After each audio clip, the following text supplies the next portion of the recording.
Stegosaurus is a genus belonging to the family of Stegosauridae, with the higher classification being Stegosauria.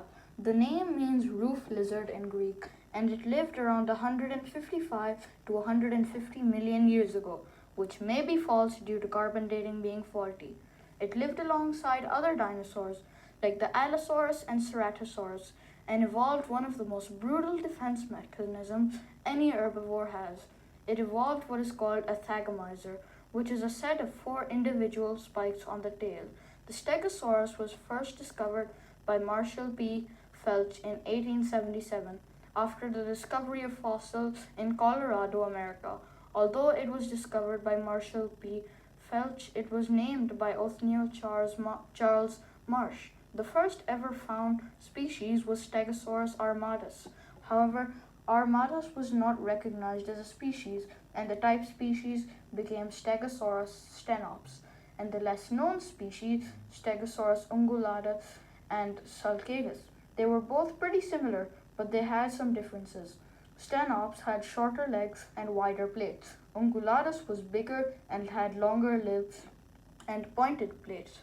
Finally, sulcatus, which had unique tail spikes, which were longer and deadlier, which gives it a unique look.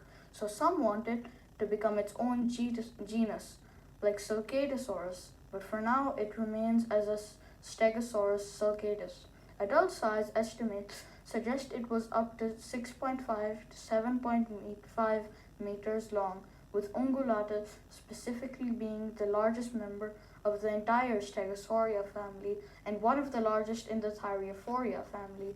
The most well-known specimen of a stegosaur is called Apex and is known for being the most expensive dinosaur ever sold, going for $44 million.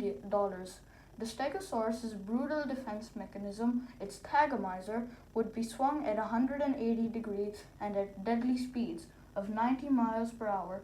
It could use this deadly weapon to make clean holes inside predators' faces, causing bad damage to predators. We have found an Allosaurus which had a hole inside its pelvis. The size and shape perfectly resembled the spikes on a Stegosaurus tail, making Stegosaurus the only dinosaur with proof that it killed a fully grown Allosaurus. Stegosaurus also had the worst brain-to-body ratio of any dinosaur, with its brain being the size of a walnut, leading to some questionable theories. For example, the theory by O.C. Marsh, who said that it may have a second brain in its butt, which is pretty weird. A more realistic theory suggests it had a second brain located above its rear legs. Stegosaurus is an example of how silly-looking dinosaurs are involved with questionable theories, terrifying defenses, dangerous ecosystems, and injuring pelvises. That last part sounds a bit wrong though. Anyway, bye.